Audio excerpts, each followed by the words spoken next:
I think I'm so sad in this video. Siri's so beautiful. Coming to you from Charlottesville, Virginia, Willow Talk. With your hosts, Andrew Carter and Ben Fry.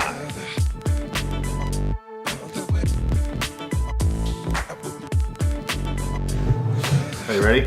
Am I ready? Am I ready? Are you ready? I'm ready. Okay. Go there.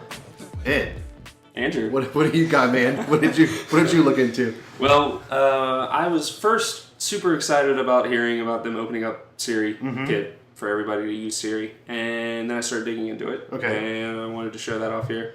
Mainly, there's only a few things that you can do with Siri Kit. So when they say that they opened up Siri, does that mean you can anything is possible, or is it just like a few concrete things you can do? There's a few concrete things you can do. I imagine you could probably hack it to do other things, but they probably won't pass that on an app review or whatever. But so you can basically just do things like starting and ending workouts, summoning cars like cabs and stuff, making reservations. There's about 6 different categories. Messages, I think, was one. Messages. Payments was payments one. I think payments is one.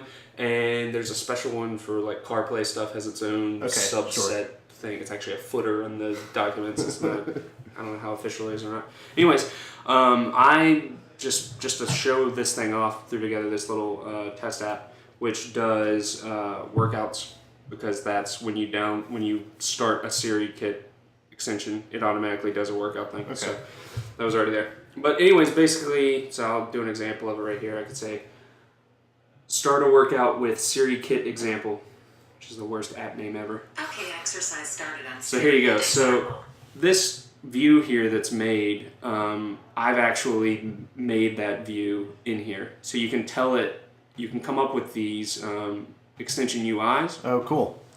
And lay out the view. Oh, nice. I was going to ask if that switch was something that it gave you, or... Yeah, well, so the reason I put the switch in was to show you that there is actually no interaction. You can't like, so if I click on this, it's now going to take me into the app. Gotcha. So I put the switch there to show that, like... So it's almost like the new launch image storyboard thing, where it's... Kind of. You can use it to lay your code out, or lay out your UI, but you can't do anything with it. So the user can't interact with it, but you can do things like put animations on it. Okay. Oh, cool. You can put like a timer animation for stuff to happen after a certain amount of time. And I guess you've got access to all your like shared core data databases or any other information from the app, so if you wanted to... Yep. So personalize it. So what happens is when you make a request like that to Siri, it comes up with these intent objects, and it asks your intent extension, is what they call it, to give it a handler for that specific type of intent. Right here, I've just got the workout intent handler that returns, and then there's a bunch of functions that it's going to call along the way. Basically, it's going to ask you to resolve certain attributes that it might get passed in, like the workout name, or where the workout's happening, or what they've set as a goal, stuff like that. After you've set that up, then there's a confirm step. There's like a few different steps along the way where you can handle data. Like right here, I'm deciding if there's a workout name specified, pass that into my UI, otherwise just use the default of running. So how does it know what to look for your app? Like, how does it know your app supports running? Yeah, so you have in your plist, you can specify the specific. Yeah. Oh, cool. So anyways, okay. So you have this info.plist on your intents extension, and you list out which intents your app can support. Right. Oh, cool. So you can support starting a workout, but not support the canceling or ending if you don't want to. Yep, exactly. Okay. And actually, if you try and ask your app to do something, one of the intents that it doesn't handle, Siri will be like, your app won't let me do that. So it blames it on the app. So anyways, you do that, and once you do the handlers, you can handle the data that's coming in differently.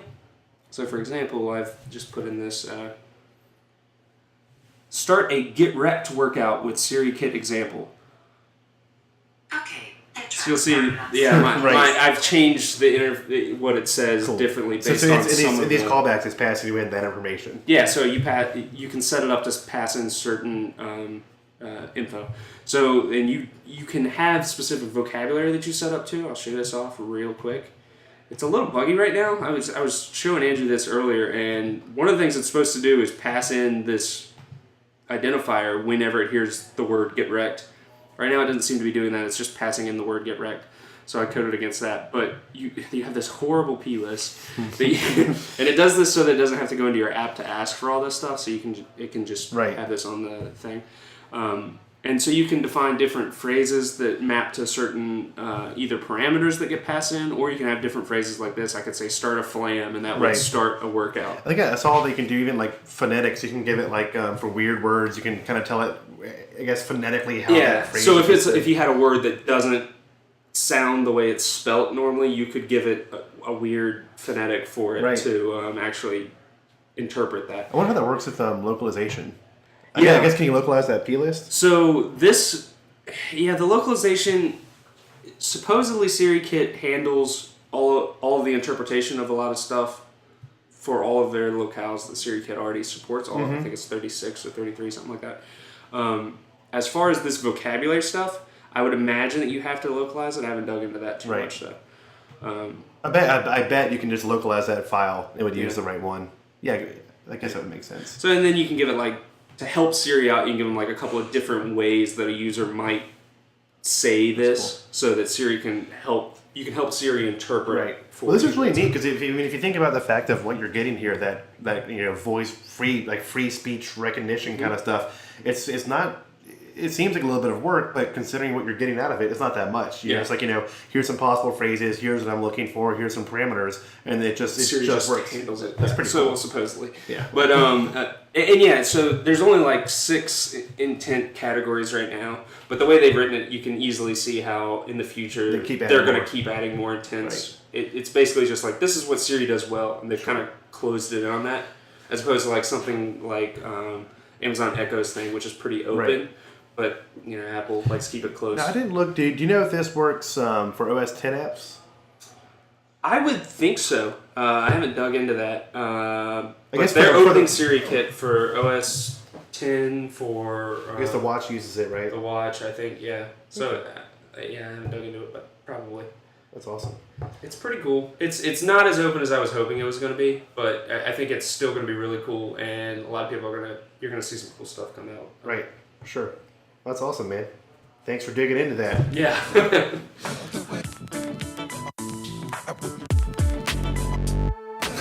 All right, so Andrew, what API tickled your fancy this time? Well, I'm always really big into the core data stuff, so that's like the first thing I always dig into every new iOS release.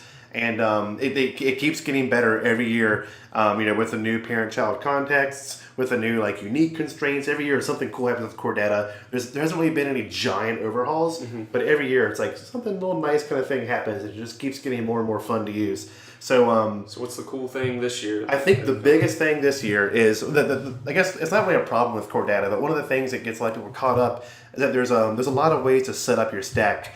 Are you going to do the parent-child kind of thing? Are you going to do 2 contexts that listen to each other? But is your main context that talks to disk going to be on the main thread or is in the background thread? Well, Apple's kind of given us like a kind of first-party stack that you don't have to use, but you can use, and it kind of answers those questions for you.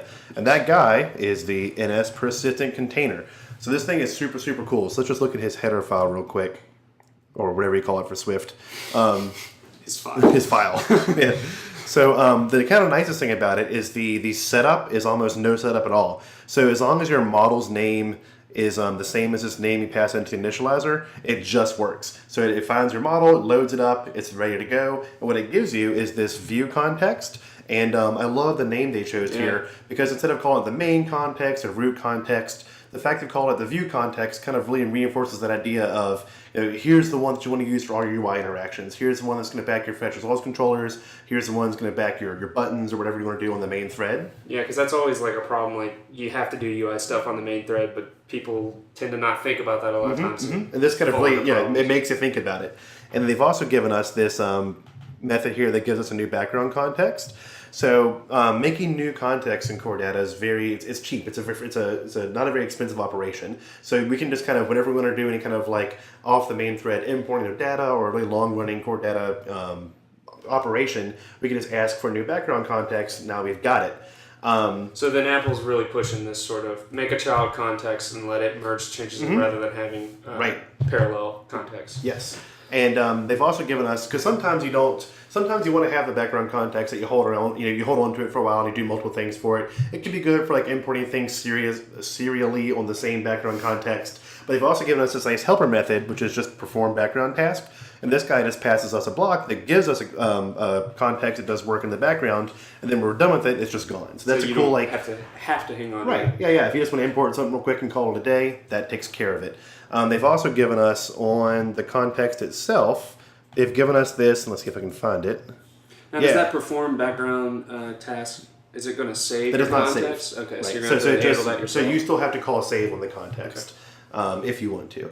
So which is good because a lot of times you just want to throw it out if they cancel. Right, and maybe you just want to do like a really big calculation of a bunch of information and then pass that back to the main thread. You don't always want to save, so they make that choice up to you. Nice. They've also given us this automatically merges changes from parent. So you used to have to listen to the notifications that would happen off different contexts if you want to merge in those changes. And you can still do that if you want to, but now most of the time you just kind of want to say, I want that functionality. Now we can do that. Nice. So to see that in action, I've got this little app right here, and I'm going to point off two more quick things here. So two kind of pain points with core data ever since Swift came out was that with your fetch request and with your fetch source controllers, you get back on NS managed object instead of the class that you were asking for, and you had to force cast it to be whatever it is that you wanted it to be. Well, they've added generics now to our fetch requests. So if I can find it, here we go.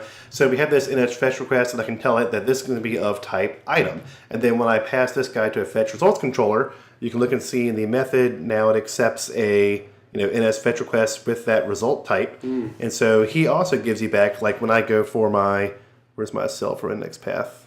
Here we go. So when I do fetch results controller object and index path, this returns back my item subclass, not NS managed object. So I don't have to worry about doing all that casting. And again, it's just more nice, handy, easy to have things. Yeah, it seems like they've been adding a lot of generics to a lot of different areas where you would have to force cast in the past. Right. And it's just helping with that Swift. Sure, it's super cool, and I think let me double check before I say it incorrectly. But I think with some of this stuff, what's nice is this even goes back to we have to have iOS 10 to use that persistent container. But for the fetch request, I believe we can even use that with older versions of Swift. Let me make sure. Oh, that's nice. Right, so so the class is still iOS 3. They give us this cool little execute thing, which knows what its current context is. But the actual generics bit, I think we still get that in probably just any version of Swift and up, which is awesome. Nice. So once this thing starts running again, boop. So here's my I've got a table view controller here, and I can press this button to make new items, and so you'll see what that button's doing when I press it. Somewhere in here. Here we go. So just for the example, I'm using the perform background task from the container, and I'm just making a new item, and I'm using that fetch request there, and the item's text is just going to be the count of the total number of items, and then there I am saving that context. Yeah. And because I have turned on that automatically merges changes from parent, then we're getting those, our fetch results controller is seeing those changes and calling our updates so we can update our table, and it all just works. This is great. It seems like it's really cleaned up a lot of that process. They're making it harder and harder to make mistakes. They're getting rid of boilerplate. They're making it harder to make mistakes, and just just making things easier and nicer. It's great because core data is an area that's very easy to put in mistakes that take you a long time to find. Right, exactly. And then it gets hard to change it later on when you find out about it. One more cool thing that doesn't demo well in playgrounds. I made my managed object model here in code, but they've also added a new thing with your managed object model. There's now 3 different ways you can generate your NS managed object subclasses. There's the old way, which gives you the file and the category, and there's another way now that actually you don't have to you don't have to explicitly generate those files. It just kind of does that for you. So what's super cool is you don't have to have all those boilerplate model files in your app. It just, every time you run, it goes through and makes those things for you. I couldn't figure out how to get that working in the playgrounds, but it did work for my Xcode project. There's a third way too, but I didn't look into that. You can still do categories on those. Yes, so I could still, even if Xcode's automatically generating those files for me, even though I can't see them, I can still make a category and add functionality to them, which is super nice. Yeah, that's really nice. Yeah, this seems pretty awesome. Yeah, so core data just keeps getting better. So things like Realm and different kind of database technologies are coming out, and those are super cool. But I've always said that core data is going to be there forever. It's not the right solution every time, but you can always kind of count on Apple supporting it. You can count on it keeping on getting better every year. Yeah, so they're making it easier and easier to use. I love it. So super good. it's pretty awesome. Core Thanks data. for showing that off. You got it, man.